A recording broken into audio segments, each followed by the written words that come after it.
कुछ भी संभव है। बहुत समय पहले की बात है, हिमालय की तलहटी में बसा एक छोटा सा गांव था, जहां एक गरीब किसान रामलाल अपने परिवार के साथ रहता था। रामलाल का सपना था कि वह अपने बच्चों को अच्छे स्कूल में पढ़ाए और उन्हें एक बेहतर जीवन दे। लेकिन रामलाल की स्थिति इतनी खराब थी कि वह 2 वक्त की रोटी जुटाने में ही मुश्किल से कामयाब हो पाता था। रामलाल के गांव में एक प्राचीन मान्यता थी कि पहाड़ की चोटी पर एक रहस्यमयी मंदिर है। कहते थे कि जो भी उस मंदिर तक पहुंच जाएगा, उसकी हर मनोकामना पूरी होगी। लेकिन वहां तक पहुंचने के लिए रास्ता बहुत कठिन था। बीच में घने जंगल, तेज बहती नदियां और ऊंचे नीचे पहाड़ थे। रामलाल का फैसला। एक दिन रामलाल ने ठान लिया कि वह मंदिर तक जाएगा और अपनी किस्मत बदलेगा। गांव के लोगों ने उसे बहुत मना किया। वे बोले, यह असंभव है। कई लोगों ने कोशिश की, लेकिन कोई भी वापस नहीं आया। रामलाल ने मुस्कुराकर कहा, अगर मैं कोशिश नहीं करूंगा तो कभी नहीं जान पाऊंगा कि यह संभव है या नहीं। यात्रा शुरू की। पहले ही दिन उसे घने जंगलों से गुजरना पड़ा। चारों ओर अजीब अजीब आवाजें थी।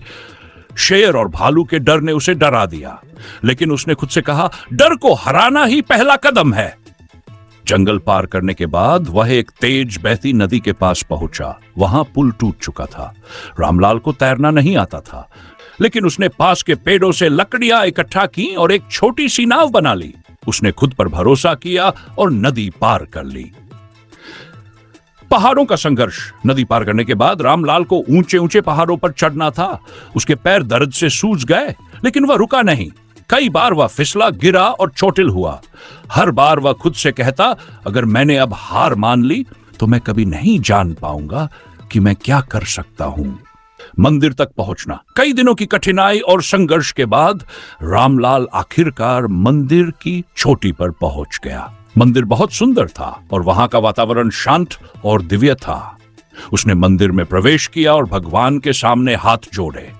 वहां एक दिव्य प्रकाश प्रकट हुआ और एक आवाज आई, रामलाल, तुमने यहां तक पहुंचकर यह साबित कर दिया कि कोई भी चीज असंभव नहीं है। तुम्हारी मेहनत, विश्वास और साहस ने तुम्हें यहां तक पहुंचाया है। अब तुम्हारी मनोकामना पूरी होगी। सपना सच हुआ। रामलाल ने भगवान से प्रार्थना की, मुझे इतना सामर्थ्य दीजिए कि मैं अपने बच्चों को पढ़ा लिखाकर एक बेहतर जीवन दे सकूं। भगवान ने उसे आशीर्वाद दिया और कहा, तुम्हारे भीतर जो साहस और मेहनत करने की शक्ति है, वही तुम्हारा सबसे बड़ा वरदान है। जाओ, अब तुम्हारे रास्ते खुल गए हैं। रामलाल ने वापस गांव लौटकर अपनी मेहनत और ईमानदारी से खेती को बेहतर बनाया। धीरे धीरे उसका आर्थिक स्थिति सुधरने लगी। उसने अपने बच्चों को अच्छे स्कूल में दाखिला दिलाया। सालों बाद उसके बच्चे बड़े होकर डॉक्टर और इंजीनियर बन गए। गांव वालों की प्रेरणा, रामलाल की सफलता ने गांव के लोगों को भी प्रेरित किया।